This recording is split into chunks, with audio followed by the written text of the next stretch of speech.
This is Gino the announcer, and you are listening to the Barbell Program Podcast with Peter and Alex. The bar is loaded.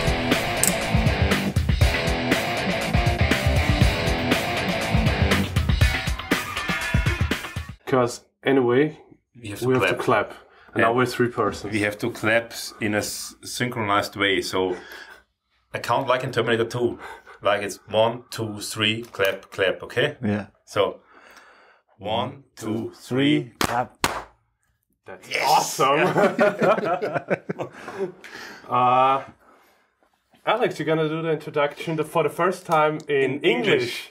Well, hello to the weekly podcast, or two weekly podcast, the Barbell Program, and as you can hear, I'm talking in English. Yes, this is English. And we're doing the podcast in English because we have a special guest today, and he will introduce himself after my introduction of the video. And I want to apologize for the bad English of all three of us. Sean, perhaps you can introduce yourself. Of course, on the other side of the table, there's sitting Peter Hofstetter, as always, and we are proud to introduce Sean to you. Sean? Hello. You get introduced, and now introduce yourself. I'll probably be better introducing in German, but we'll stick with English. Hello, everyone. My name's Sean, and I'm a powerlifting coach from Ireland. The reason that I'm here is because it's the best gym in the world, like as the guys have says. Earlier in my career or in life, I was an MMA fighter. Don't know. Be careful outside there. Yeah, be careful. But take care. Yeah, take care. Hasta la vista. But yeah, I've done that from I was 18 till I was 24. I had 17 fights. I lost 2 by decision. So by decision? Yeah. So that was back in the dark days when like Chuck Liddell and Tito Ortiz were running the show. And then some Irish guy, I don't know if you know of him, Conor McGregor. Yeah, he came on and became world champion and exploded the sport. But I kind of retired around 2014 and was, trying to find something to do. And like, I'd never lifted a weight, probably curled kettlebells in a circuit class, during that time. And then my wife actually, my wife Lauren, she wanted to do powerlifting, so we went online and tried to rip out just any program, and we found the West Side method, which is, it was pretty popular. So we literally had no idea of the rules. We just sort of sat down and was like, we'll go to a competition and we'll see what happens. So I got to the competition and of course didn't know the rules. So she went for the competition, and after a guy came up to me and says, maybe you should try powerlifting. And, earlier at that time I was sort of on the fence about it because I didn't know what I was going to do. So anyway, Lauren decided to get a coach in Ireland, who is our coach now, Sean Ryan. And, we just started working with him about 4.5 years ago. And in my first competition, I managed to pull like 300 kilos. And he says, wow, you're pretty strong. But yeah, going on beyond that, me and Lauren was just training and working out in a commercial gym that I worked at the time as a personal trainer. And there was another couple of guys who were really interested in powerlifting, and we decided to, form the Strength Militia. Mm-hmm. So we just ran classes or group meetups where we would, come and train and share, philosophies and things like that there. And then from there, that was in 2015. Then in 2016, we got our federation was only formed around May 2015. So really? Mm-hmm. Yeah, it's so young. It's quite young. So from there, we decided to, go to the national championship, try it out. And Bruna, as you know, she's a 63, multi-time national champion and European holder. She done really well and got her first invite to Worlds, and it's pretty much been a roller coaster ever since there. Like it's been a great ride, and here we are today. I'm in the greatest gym in the world. So Great, man. yeah, Oh, that's awesome. So do you run is running the gym and the coaching stuff your full-time job right now? Yeah, it's my full-time job, and you know, I've worked in the office jobs, pen pushing and stuff. I just wasn't our guy, you know. I'm more suited to, you know, practical thinking and, you know, coaching, and it just ties in really, really well. And it do a great job. Yeah, like it's great. Like I mean, my favorite thing about definitely powerlifting and stuff is like getting to meet the great and wonderful coaches around the world. And you know, I first met you guys. Well, I first met you first, Peter, in the IPF coaching course, and then I met this big guy in Calgary last year. And you know, it was, you know, I look around all the time and, you know, see the different countries, but I'm always like, the Austrian team they're really good. They're a fun team, and they're always laughing and joking, and you know, you produce some really great athletes as well.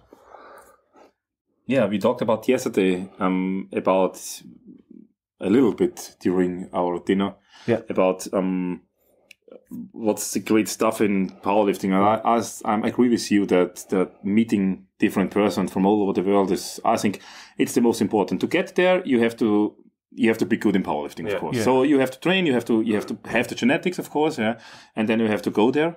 But then when you are there, I think the best thing is just to meet up with a lot of different persons from all over the world. Yeah. And recognize that there is it's everywhere the same, and everyone has his and her stories about how he came into the sport. And fun stuff, and that's the great thing, I think, in powerlifting. Yeah, and in the sport as in general. Yeah.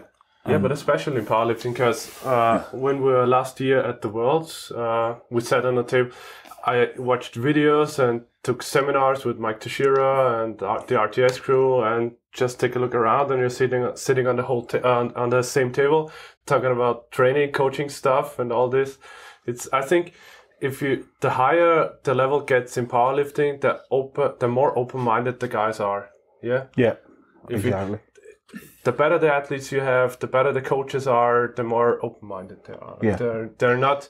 There's no secret behind the door, and everybody is not afraid. Nobody's afraid to talk about this programming and the stuff he uses, because everybody has to train anyway, and it's no secret way to build a world champion. So as you talked before about Bronner, I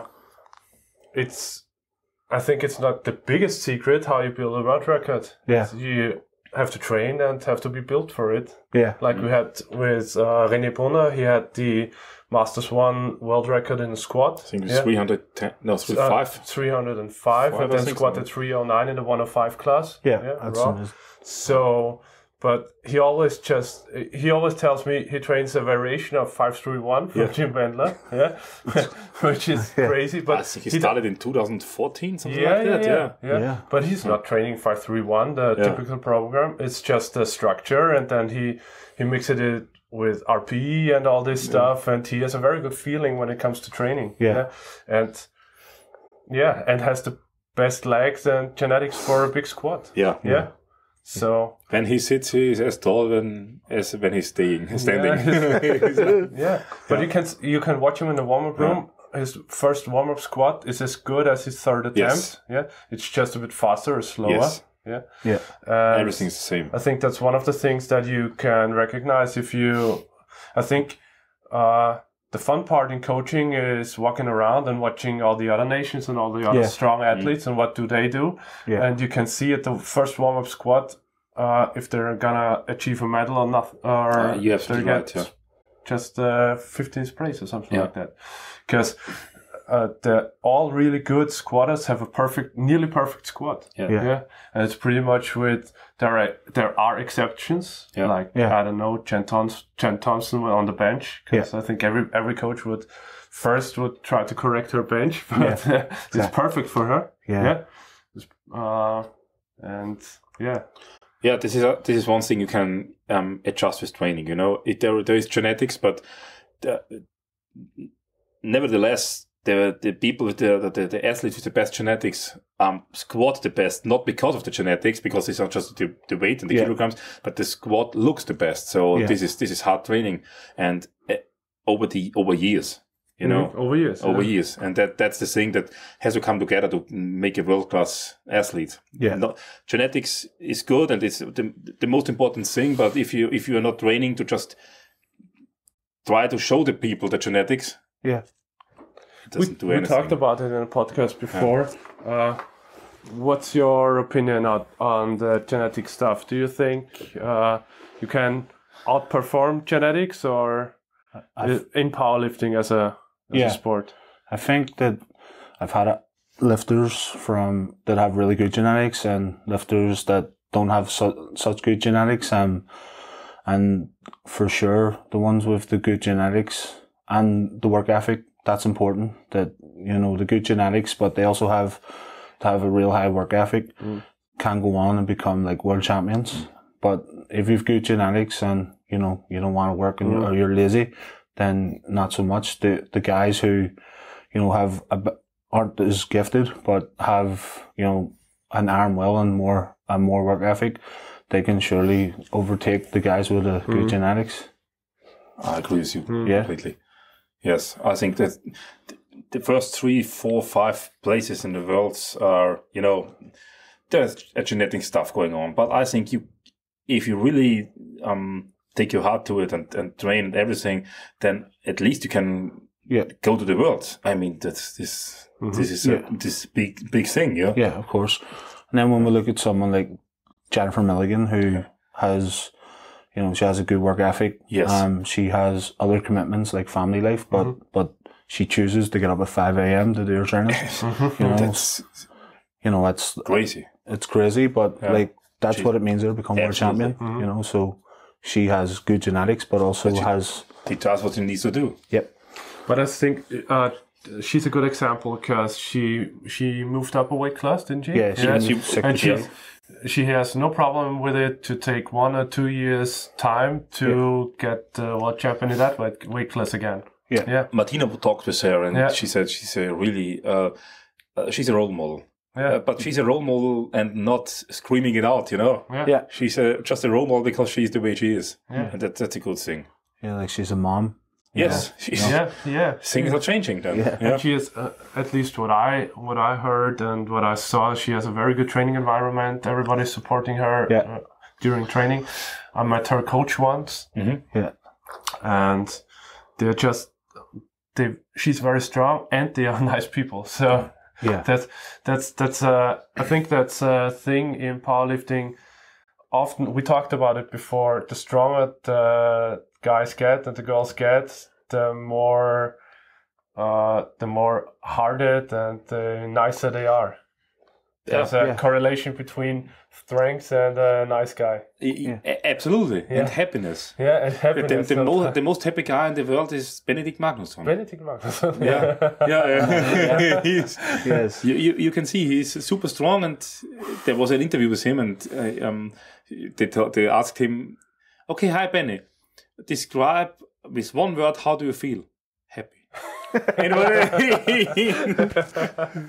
Yeah, he is. What a guy! He's done a couple of seminars back in Ireland, and he really is. You met him? Yeah. Oh, really? I never met him. Yeah, he's there's in the commercial gym that I mentioned. They love strongman now, so he had Benny Magnusson over and Eddie Hall as well. Like a couple of those guys have been in that commercial gym doing seminars, so they're real nice guys. Like, you know, but Benny is the one that I met. I didn't go to the Eddie Hall one, but he was at the gym performing a seminar before he became world champion. Okay, but like with Eddie as well, like he's got the genetics, but also, you know, he was swimming when he was younger. Yes, he was an athlete. I think Eddie Hall is one of the crazy. The national record, I think, in some of the like Bud Spencer. Like Bud Spencer. Yeah. I think Eddie Hall is one of the craziest guys compared to all of the other strongmen because he forced him to be big like that. Yeah. Yes. If you look at Hafthor Björnsson or Brian Shaw, those guys are just incredible. But he was just a normal, strong guy, and forced him to get that big. Yeah. I have seen him once at FIBO. At the FIBO last year. This was I've seen Hafthor Björnsson and Brian Shaw and backstage and the Arnolds, and this was just huge. But when I saw Eddie, it was different kind of human being. It was not. He wasn't that. Tall. Tall, yeah. But I have never seen a man who was that wide. Yeah. And has that calves. Yeah. It was a calf. I don't lie to you. The calf was as big as my upper leg as my thigh. Believe me, never seen something like that. He has to walk 1 meter with the feet apart, not to touch his calves and everything. It was crazy. This was crazy, man. And then Niall, have you seen his recent pictures? Like this shit, he's dropped I think a couple of 20, 30 kilos. Yes. Yeah. And he's ripped. Yeah, six pack. Yeah. It's insane. He talked about probably switching to MMA. Yeah. But to boxing. Boxing. And then his wife began to cry. Crying. Because, you said you stopped it. No. Okay. Let's talk about powerlifting. Powerlifting again, yeah. So when it comes back to powerlifting and programming, and you get such great, or you produce such great athletes. Thank you. Do you have some kind of main principles or programming structure that you use on all of your athletes? Or? So if I'm a beginner, or I wanna start powerlifting, and I come to you. Yeah.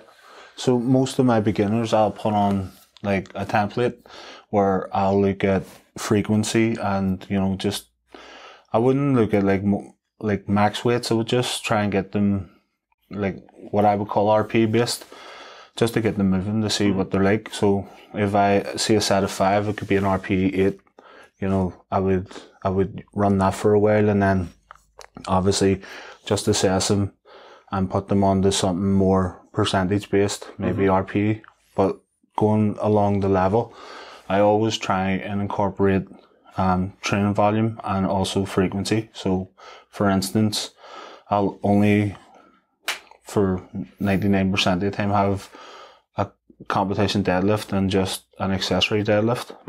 Maybe in some cases I'll have RDLs and stuff, as a third lift of the week.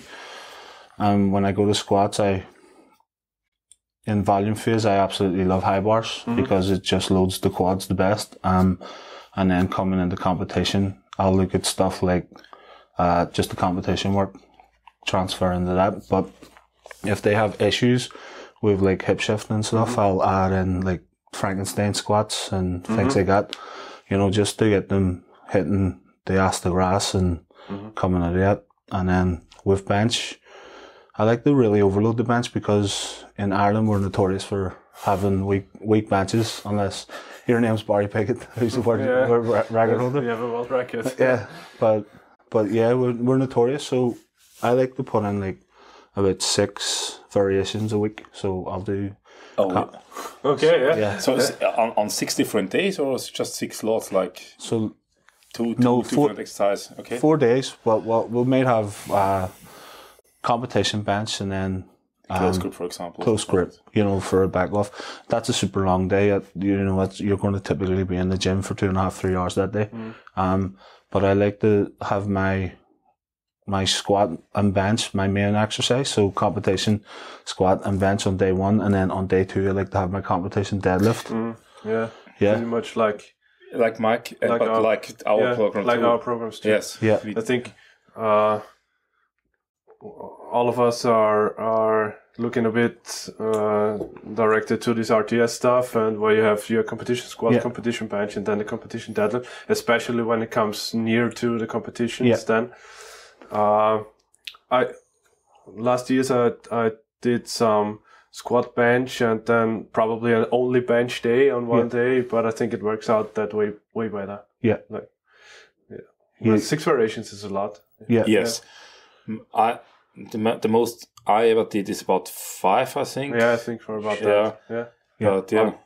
But I have some athletes that are training on 5 to 6 days, so it's no problem at all for them. Yeah.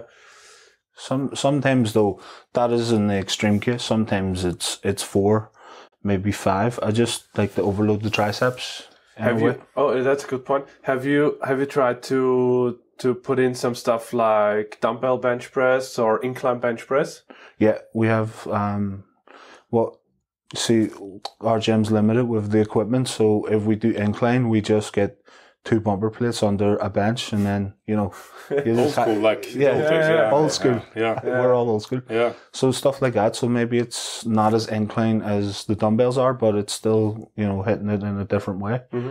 And we've also done that with the decline bench, where we put it on the bottom of the bench. Mm-hmm. Stuff like that. And then we've got 2 racks now, so we have pins and then you can go crazy with tempos. You can even go 6-second negatives, 5-second negatives. I used that last cyclist. What do you think about those tempo variations, especially in every lift? For example, even in deadlifts, do you incorporate that? Yeah.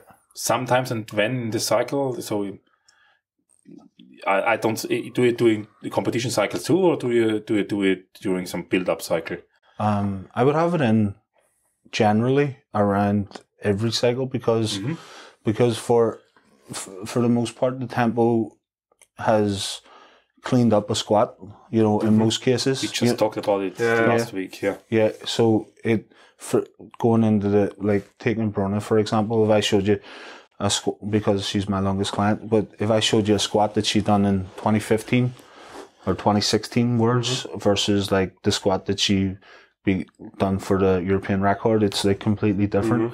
Okay. We've had tempos in for a couple of years now, but not always the same. Sometimes a 5 seconds, sometimes 3. Okay, was it more? Was she learning to stay more stable and upright, or during with the tempo, or was she falling over in the early days, or what was her fault? She was having hip shift. Yeah, the hip shift. So Mike had the kinetic specialist Megan Branson on his podcast.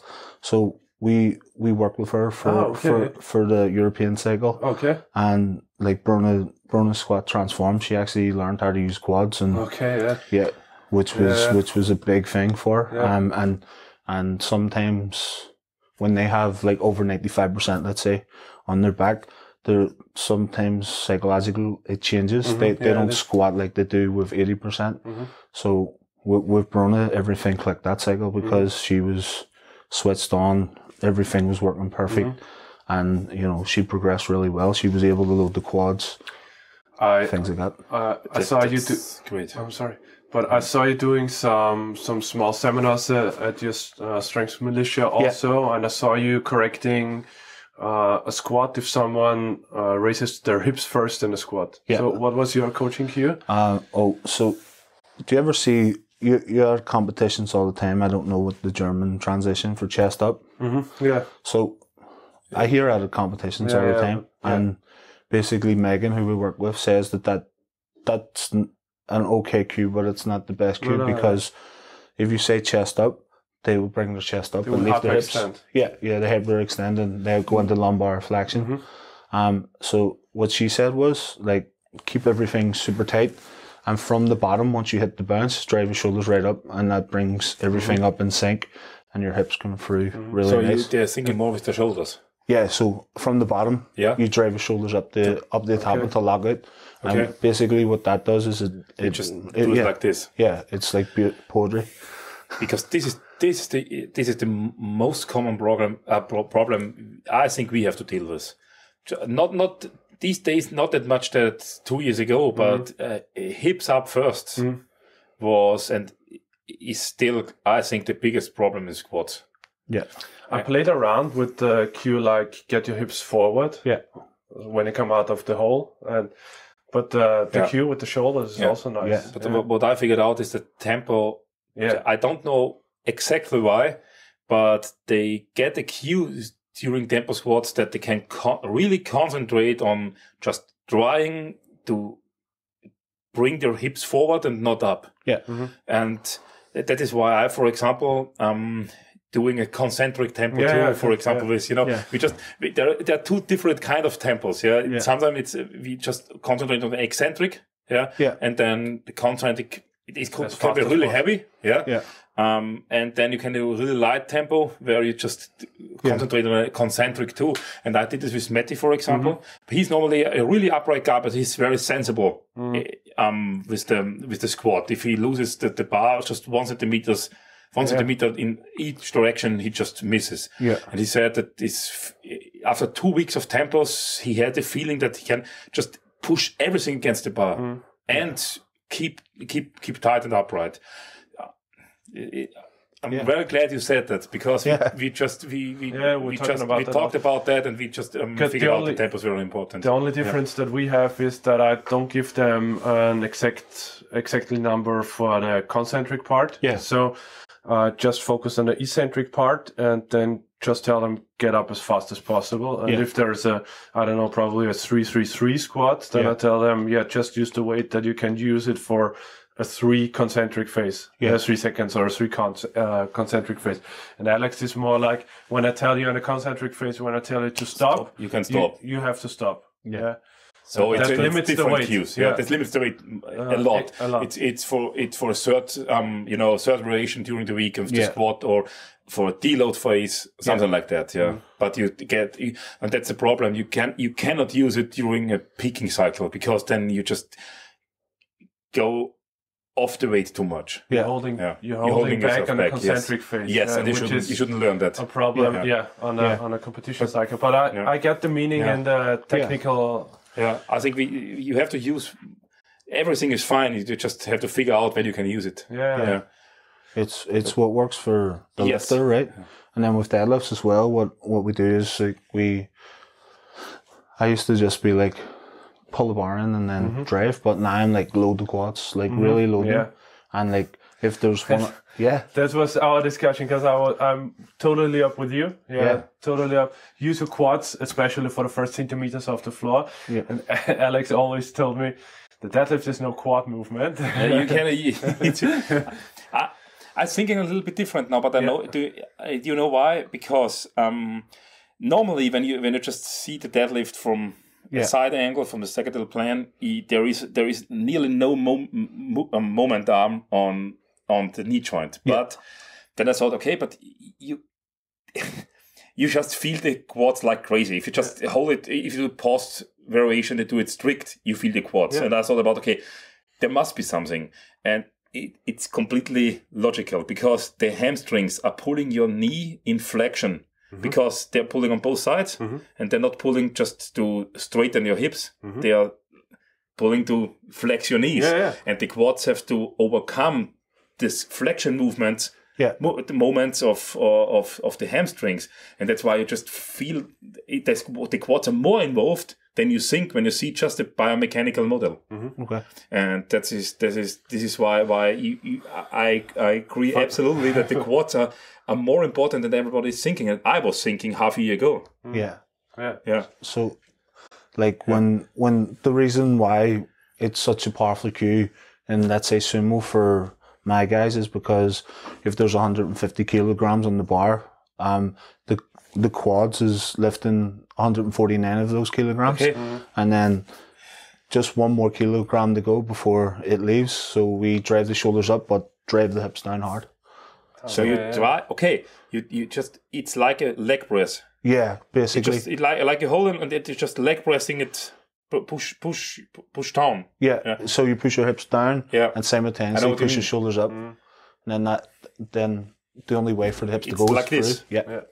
So that works really well. And then you have no problems with the lockout anymore after that, I think. Because you could have, but I think it's pretty much like you mentioned Megan before. She had a good post on her Instagram profile about sumo deadlift especially, and then just not just, but driving from the hips, and then it's just a small lockout to the back. Yeah.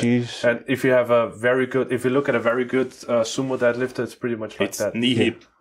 Yeah. She's very, very, like, I think she has like a post-doctorate in kinetic movement, so, and she specializes in powerlifting, so. Who's this Megan?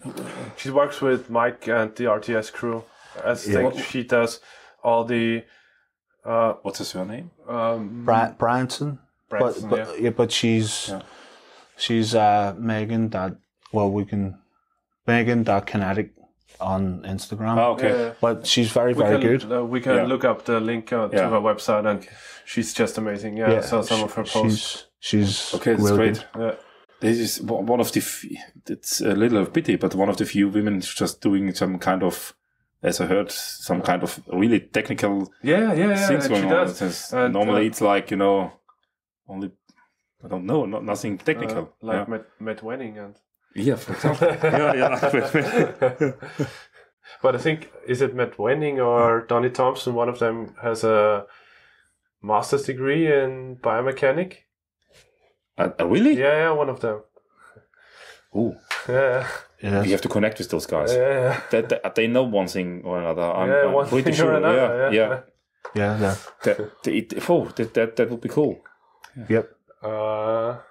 Yeah, that's awesome. So, when it comes to the next 6 months, Okay. what's on your mind? Well, For sure, the world. for sure. We've got Sweden. Just to make sure you and your team are only focusing on classic raw powerlifting. Yeah. No equipped lifters or bench only. Yeah, we don't even have bench only. We've only because we're so young. Yeah. We've only been focused on classic up to this point. There's not in the IPF. There is no one really doing any equipped lifting in Ireland. Other federations, there's like what we talked about last evening, like raw with wraps and stuff like that. But as a whole, it's just basically classic powerlifting. So over the next 6 months, obviously, our main focus is Sweden. Currently, we've got 2 open lifters from our team, which is going to be CJ, who competed with Martina at Euros, and then Bruna as well, who's a 63 lifter. And then we've got some returning juniors. We've got I saw a video of CJ. She's an amazing deadlifter, isn't she? Yeah. What's her best? Her best is 177 conventional. But I saw 175 or something like that, like nothing. Yeah. She's in which weight class? 57. 57. That's crazy. So we after Worlds, which she got a bronze medal in conventional, we switched to sumo, and she got a bronze medal in sumo, with a sumo. So in 1 year she got 2 bronze medals at 2 different international comps with 2 different deadlifts, which we were laughing about that at the end. But yeah, she's doing super, and her training's been going really well up to this point. And she's actually she's been in sports her whole life. She was a cross country champion, competed for Ireland. She's like the captain of her hockey team, and she also does powerlifting as well. And she's passionate about all 3. So, she's just a super athlete.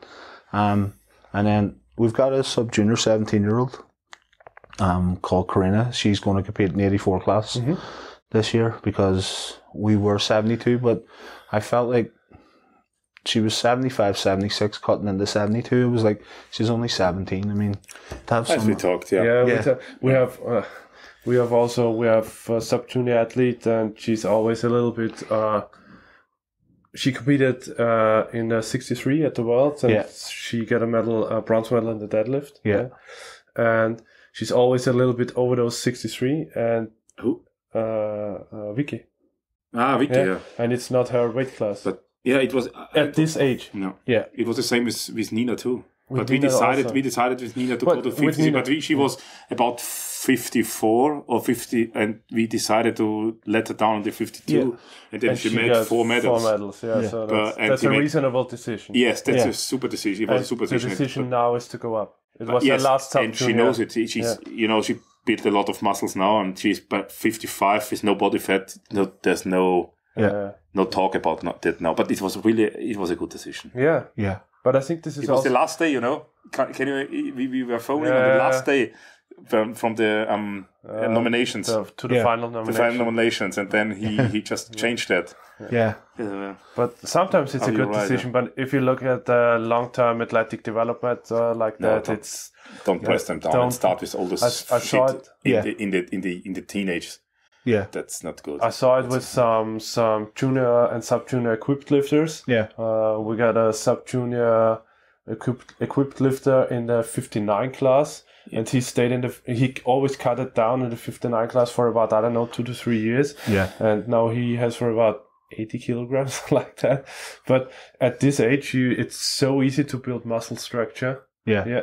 So why do you hold back? And of course, you have a lot of thinking going on about body weight, and in those early ages, everyone is talking about body fat and so on. And the last thing I want to do is concentrate on the body weight. Yeah. So you have to go down because you are too heavy for the class. Yeah. This is not good to tell them. Yeah, I agree with you. Yeah, but with her as well, like she started 16 months ago with just 25 kilos on a squat, and I think recently she squatted 125 in training. So That's amazing. she's never played sport, nothing. Just this is the first sport that she got into, and she absolutely loves it. So I'm like, this time we'll go 84, and like my method behind that is that you'll see that it's better and you'll stay there, because and this is the thing with girls. Girls have, I don't know in this country, but they have problem with going up weight class because they think that they're not going to look good. But you can also still go up a weight class but not be fully in it. Like you could sit midway until you're ready to be competitive in the class, and then make the full adjustment up the way. But we'll see how she gets on. We've got a couple more guys as well who's returning, but yeah, we normally get around five people from our team getting to compete each international camp, so we're happy with that. It's because it's not the Irish Powerlifting Federation that we're talking about. It's just one team. I am amazed because they just started 4 years ago, 4.5 years ago. I mean, our federation is since 1983, I think. Yeah, it is. Yeah, and that's insane, man. Yeah. So you built up a lot. Yeah. This is what it takes, You got a girl with over 500 Wilks last year. Yeah, she had 500 Wilks. She actually done a competition with over Brona? 500 Wilks. So it's the equipped man's limit in Austria. Yeah, for the team. Yeah, she's a special type of athlete because it's like, do you ever see those type of athletes where you show them something twice and then they go, okay, I got it. Yeah. And then other athletes, it's like it takes a long time.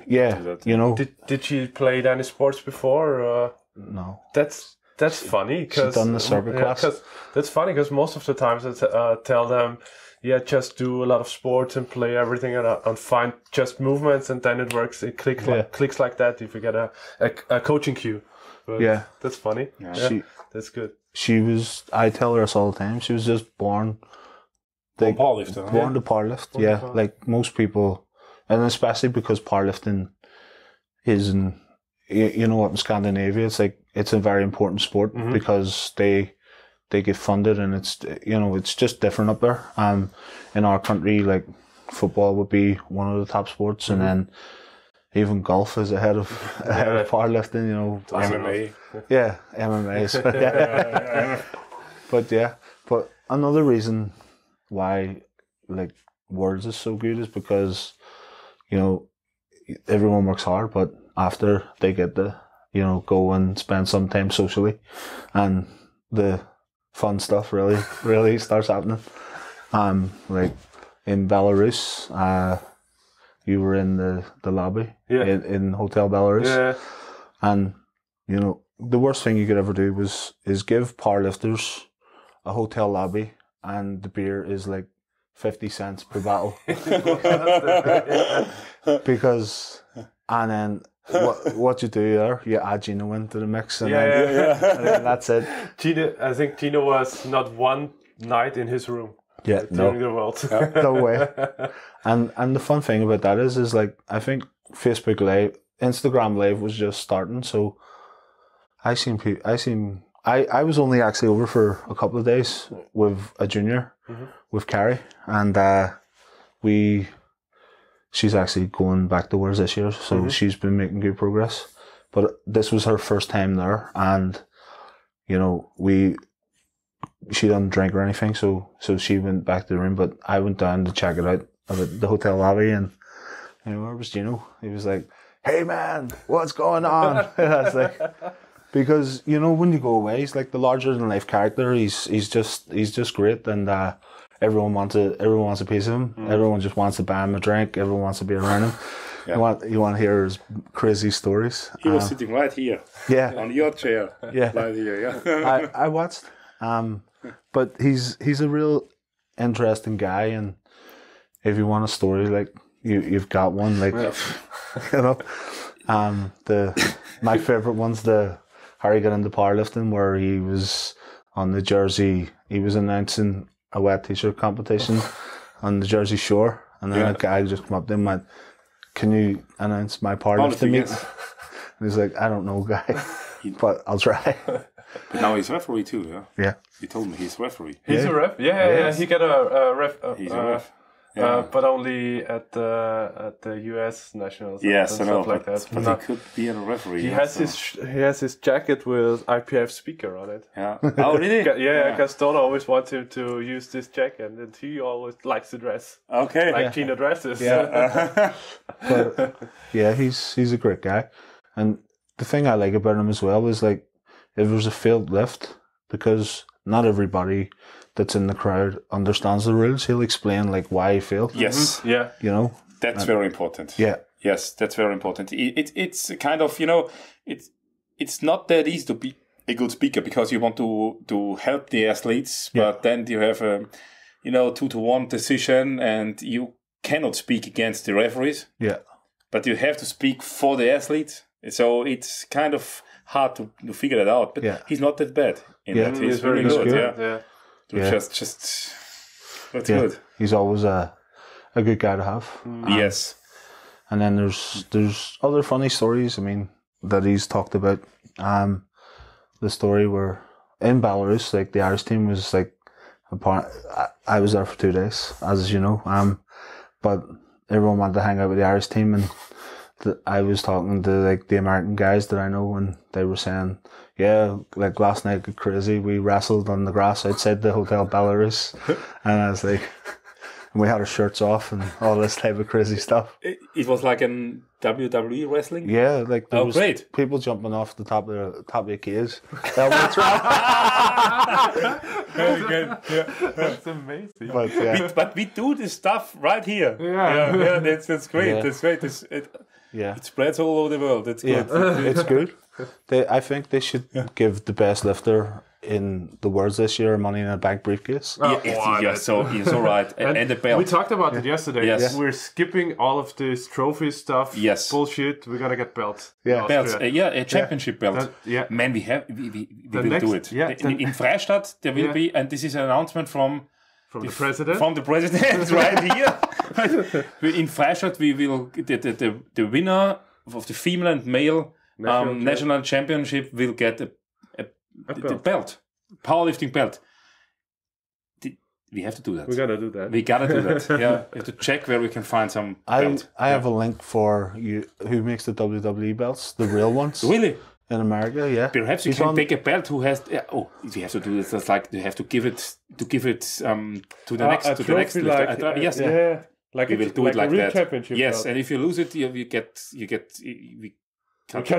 your legs off. But something like that. Yeah. Okay. And can you give me the link? yeah, of course. Oh, great, I'll give man. it after. Yeah. He'll I want to see us happen. Yeah. Yeah, but it's 24/7, right? So you have to bring it the words and all. And if you get pinned, you lose the belt. Yeah. You lose the belt. Yeah. We bring a referee. Yeah, referee. And he slides in. Oh yeah. 1, 2, 3. Yeah. That's awesome. Wrestling is awesome. Yeah, you are so right. Yeah. You're so right. Yeah. Yeah, it is. I know my wife is laughing so hard right now. Yeah. She does all the podcast stuff. Yeah. She's one of the greatest wrestling fans I know. Ah. Yeah. You can't be a powerlifter if you're not a wrestling fan, right? No, Yeah. no, really, you are right. That's why Completely Matt right. is such a strong lifter. Matty is the biggest WWE fan and wrestling fan, and he's the other one guy we talked about. We met. And he's super strong. So we have to tell him that if he raises his fan standard, he will get stronger. It is. That's it. Yeah. And then we have some switches from face to heel and all this stuff in the Austrian Powerlifting Federation. Yeah.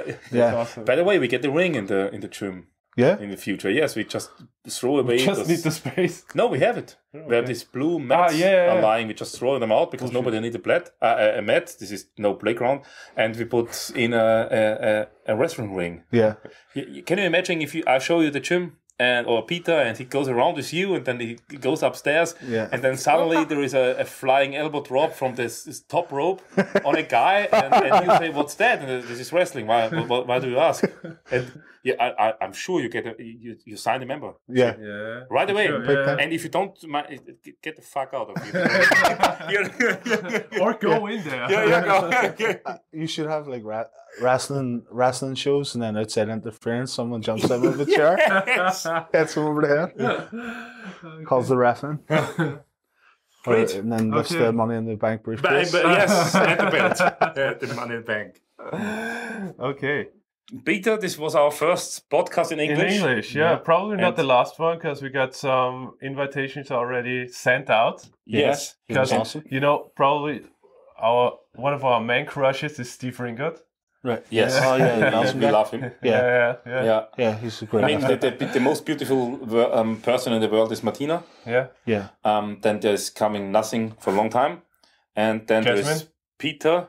Sorry, but I can't say Jasmine. You can say. Jasmine. Then there's Peter. Then there's Peter, and then there's Steve. Steve. Yeah. Always well dressed. Always fine. Hairstyle great. Yeah. On point. On point. Is Yes. So is he a wrestling fan? we have to. He has to be. He's.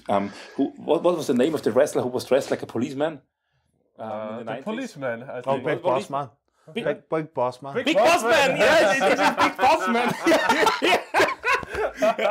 I'm sure he's a fan of Big Boss Man. Okay, so Thank you very much. Thank you, guys. For Thank you very staying much. here and being here. And this is an official invitation for you and your team to hang out at the gym and use it as a training ground and the seminar room, everything. Yes. Just stay We'll in be contact. back. Yes. Of course. Thank you guys for having me. You're very welcome. It's been a pleasure. It's been fun. Thank you very much. Thank you. And we say good night, good fight. Hasta la vista.